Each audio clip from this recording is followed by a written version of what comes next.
I never felt called to preach. I just volunteered. I wanted to feel called, but it just never happened for me. Several of my friends felt called when we were in high school. They went forward during a Sunday night service and shared it with the congregation. Everybody clapped.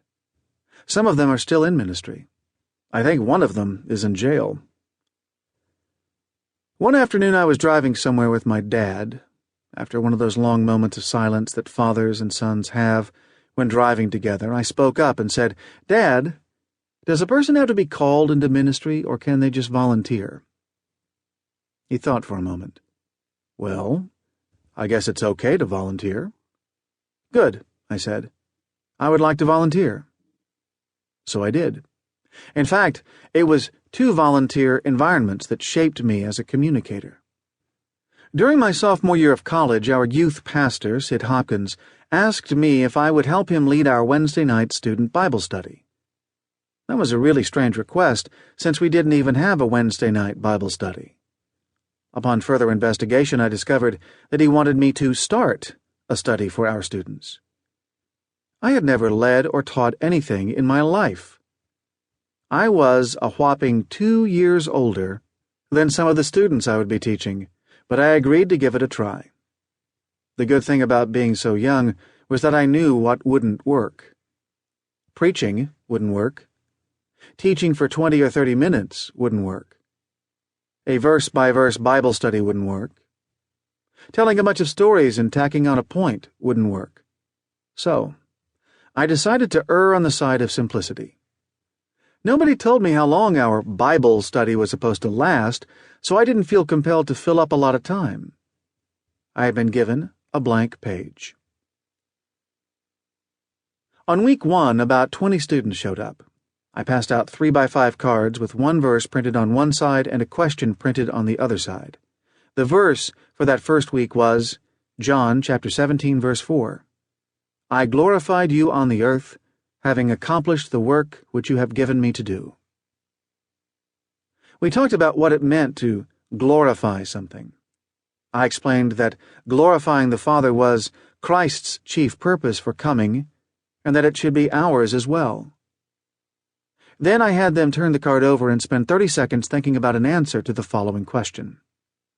What can I do this week to glorify God in my world? Then I closed in prayer. The whole thing took about 15 minutes. 1 point, 1 question, 1 application. Everybody stayed awake. Everybody was engaged. Everybody could remember what the lesson was about. Sid was a bit concerned about the brevity, but the next week the crowd grew. And it kept growing. Every week I handed out a card with a verse and a question. No music, no pizza. We didn't even have a PA system. That was my first experience as a communicator. It taught me a valuable lesson that would be reiterated a few years later.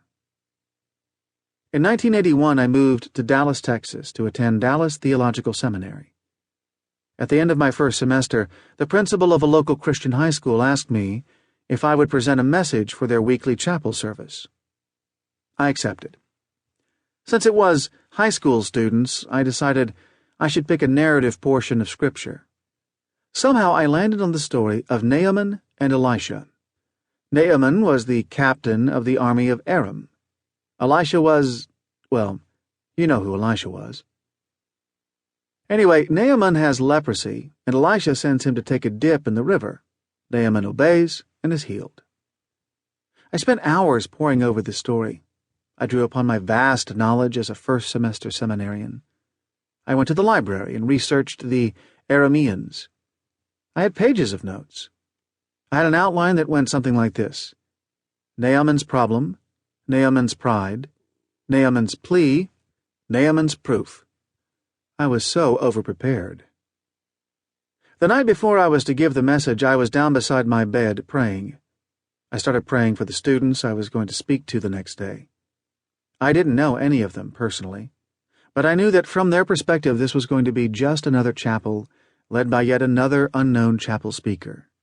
Yawn. As I was praying, it occurred to me that they weren't going to remember